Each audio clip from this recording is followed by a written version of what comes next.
Hey YouTube, it's Andrew from moneymental.co.uk here, the website dedicated to money and mental health. I'm coming at you today with an update to a live stream that I did yesterday where I'd done quite a bit of research into having a private account on eBay versus having a business account and the costs involved therein. And then also looking at the application of distance selling regulations to online sellers, which are covered by the I want to say the Customer Rights Act of 2015. I'll just double check. Yep, Customer Rights Act of 2015. And I'd done quite a lot of research before going live. I'd spoken to HMRC and to eBay about various aspects of having a private account versus a business account and whether resellers could actually resell on eBay using a private account. And the long and the short of that research was that it led to a stage where it appeared that it was technically possible to be a reseller on eBay and sell using a private account. It was compliant with some elements of the Consumer Rights Act. eBay themselves said that was possible. HMRC said they weren't bothered as long as people are declaring their tax, etc. And they weren't aware of any legislation that would sort of prevent that. I had a look as well at Amazon as part of that and other selling platforms. And the main area of contention seems to be around and where eBay is different is in terms of declaring your address details. Now, still I look on Amazon now and I can buy stuff off from Amazon from fulfilled by merchants, and I have no idea where that seller is based or what their address details are. And on eBay, if you buy something from a private seller, again you have the same issue.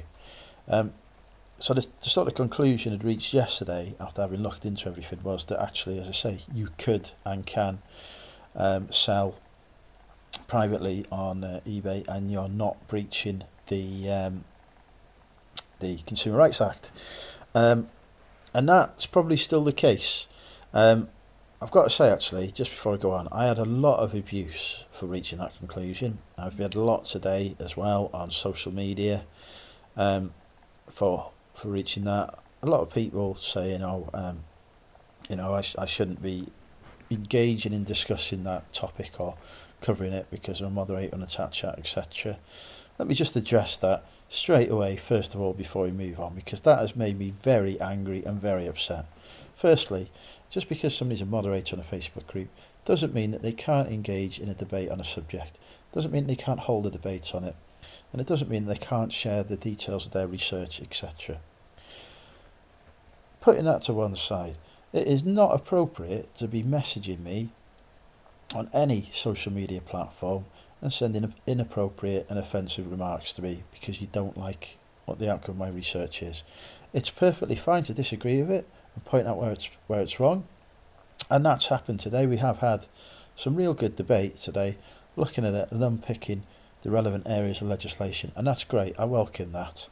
I do not, though, welcome any forms of abuse. If you are considering that giving me abuse or anyone else abuse or questioning my right to engage in debate, then I suggest you unsubscribe from my channel right now, because if it carries on, I will be taking appropriate action against you. So, now we've got that out of the way, let's get into what we've uncovered on today's research, because it's actually going to fly straight in the face of what I uncovered yesterday. Been having a really interesting debate on the chat today because I shared the details of the research I'd done, and I'll share it here to show you how I'd come to the conclusions I did. But then we'll talk about the additional stuff that's been pointed out that means that I was unfortunately mistaken, which happens. We all make mistakes, we're only human, and I'm coming on here now quite prepared to admit that and share the details with you.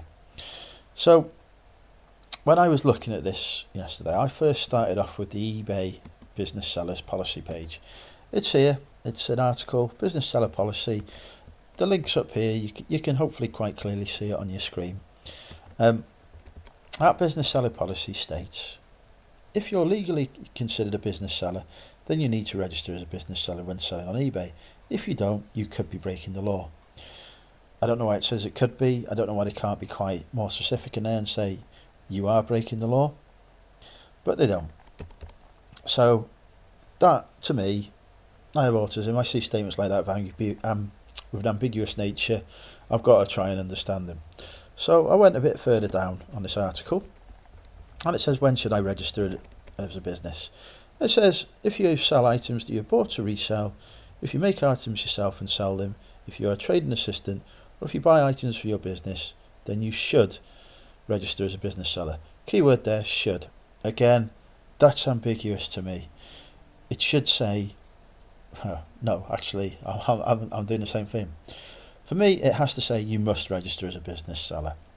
Because if it says should, people are going to interpret that as meaning they don't have to do something. Then it talks about minimum standards, etc. Read the full policy. Talks about registering your business. Talks about the law. And it points you to the customer contract regulations. So that's where I started looking.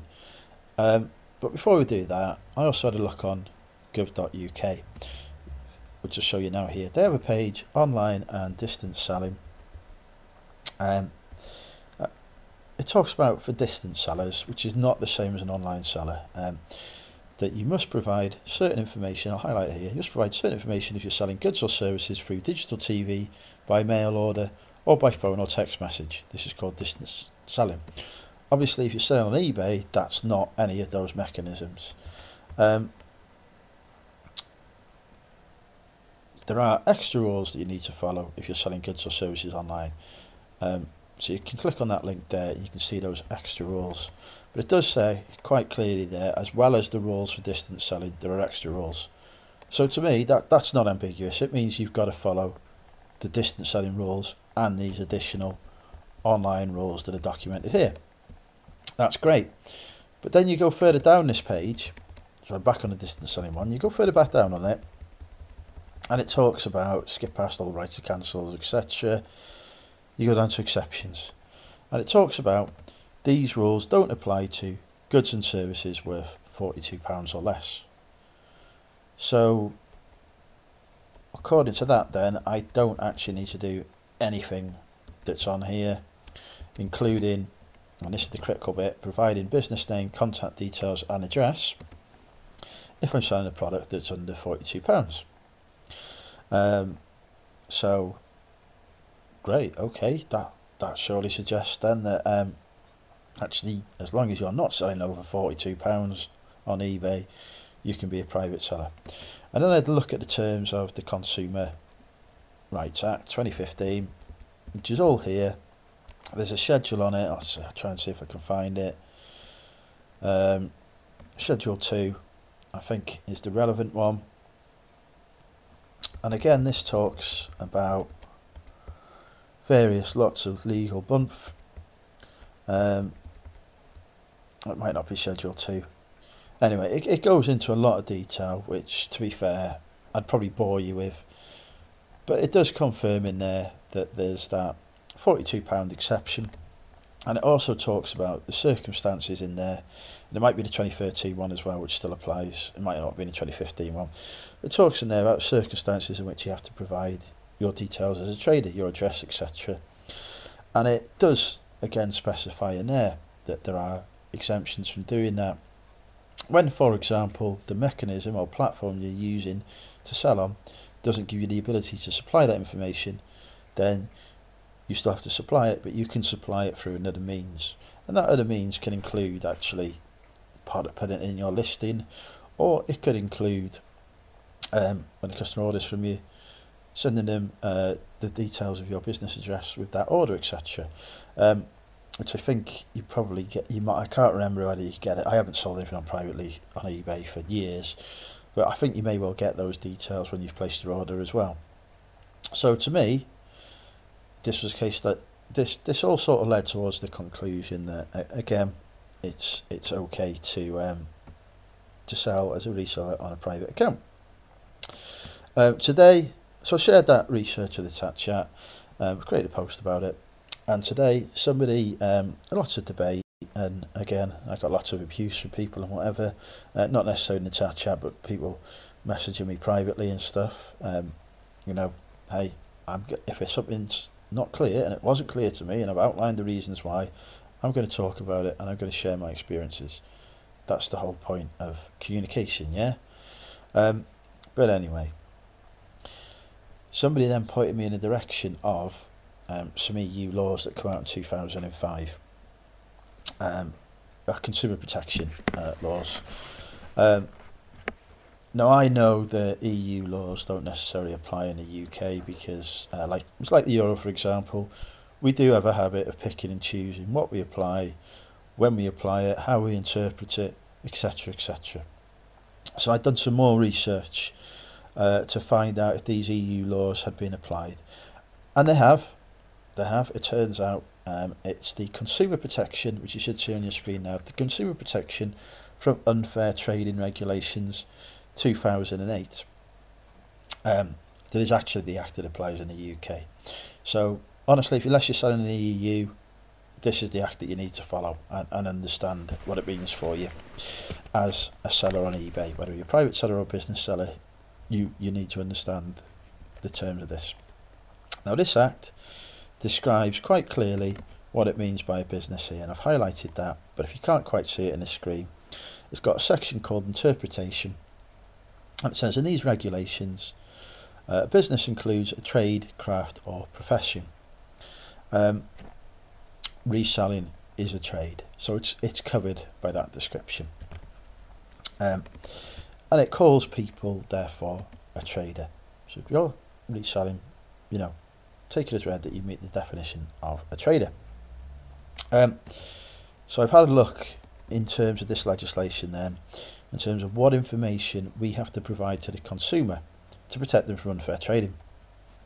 And the relevant section, and the section that leads me to believe you must absolutely have a business account if you're buying to resell, is highlighted on screen here. It is Part 2, Regulation 6, Section 4. By the way, this is all available on the internet, and I will drop links to it below. But this is a copy of directly from the legislation section of gov.uk. So this is the UK law as written down. It talks about where a commercial practice is an invitation to purchase, which selling is. You're inviting customers to buy your products. So if you put them on eBay, you're doing this. So commercial practice, and that means carried out by a business or commercial organisation. So that includes us as a trader, as we talked about. The following information will be material. That means it's got to be provided if it's not already apparent from the context, in addition to any other information which is material information under paragraph 3. It's a long and complicated way to say that if somebody's walked into your shop, the location, etc., and your name of your business should be materially apparent from the fact that you're in your shop. If you're online, it may not be materially apparent. So you have to make sure that it is apparent, that it is clear. And the information you've got to make clear: the main characteristics of the product, so what it is somebody's buying basically. But then these are the key bits. There's a section B and a section C. Now there's still a little bit of debate about section C in my head, but section B is the bit that makes it clear to me that you have to be a business seller. It says you've got to confirm the identity of the trader. It gives examples of that, such as trading name or the identify of any other trader who the behalf of the trader is acting.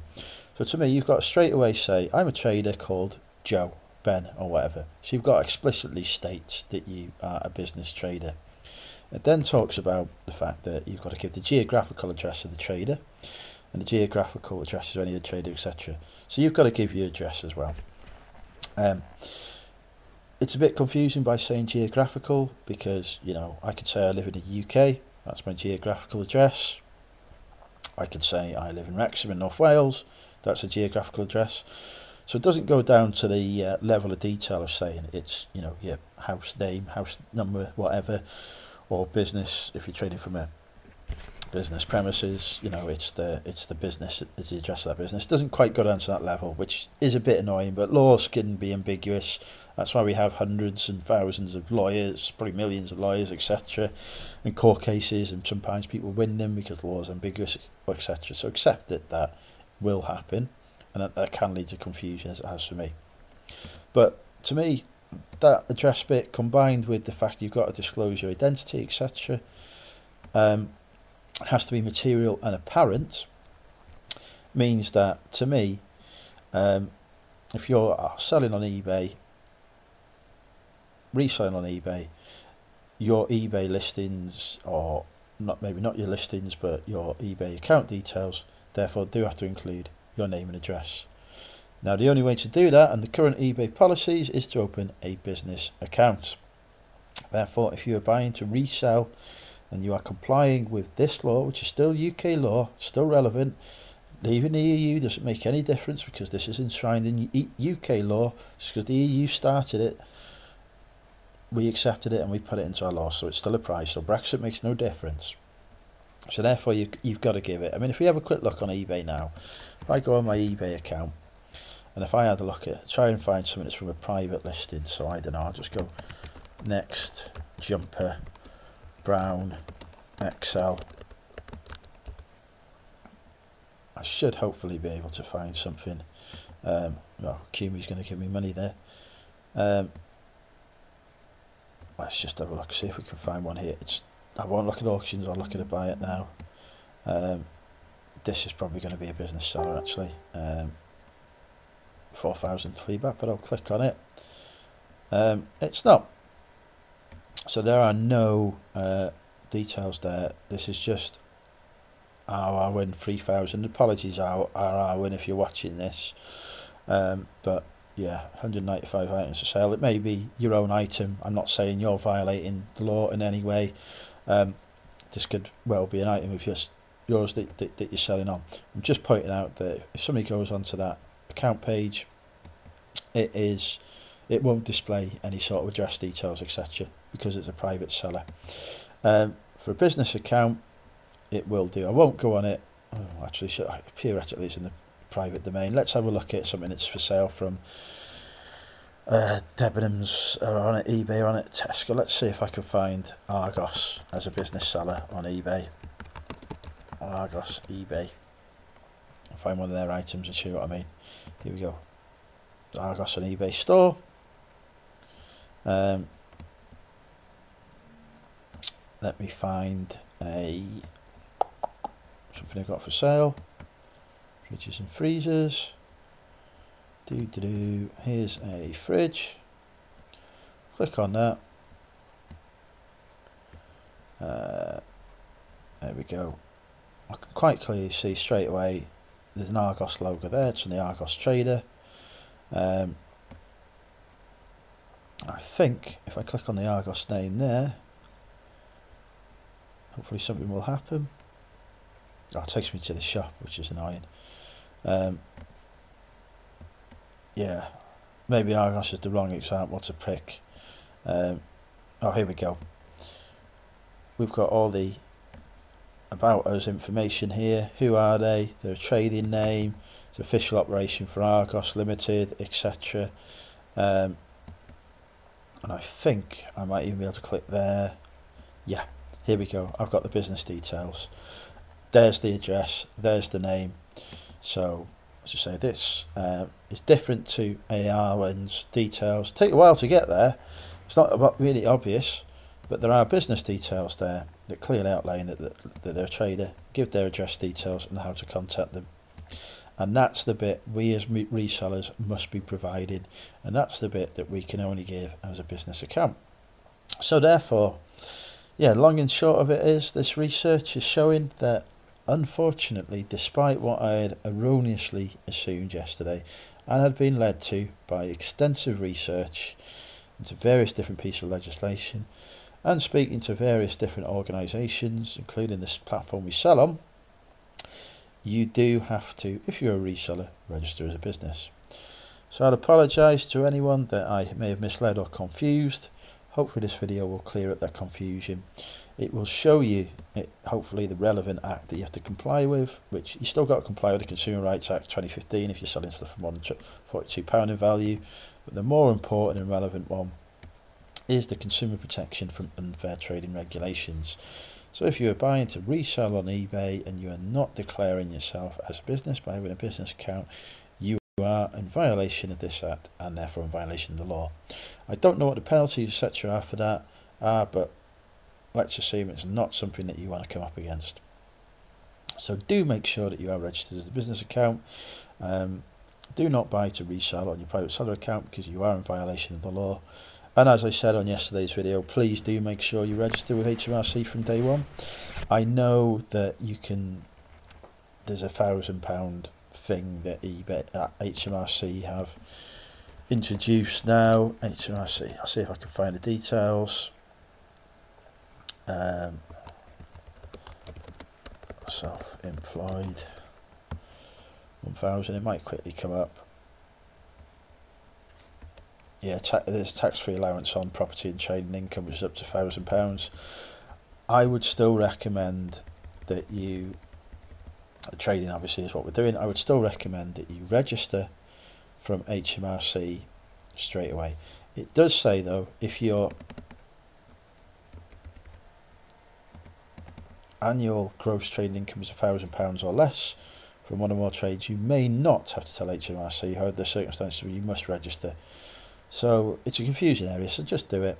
Just register with HMRC, do a self-assessment tax return. If you haven't had over £1,000 in earnings, then it's really dead easy to complete and submit, and it just saves you from any worry or anxiety.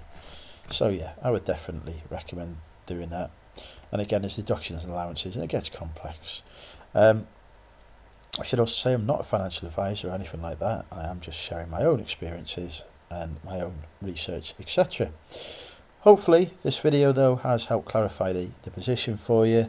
I will point people at this video so that they understand that if they are looking to resell on eBay, they must be a business seller and have a business account. Thanks for watching. Hopefully this video has proved useful to you. Please feel free to leave comments below, but please do try and not make them abusive to me or other people, because I will just remove them if they are, which I spent a lot of time to do yesterday. Thanks all, and speak to you all soon in the future.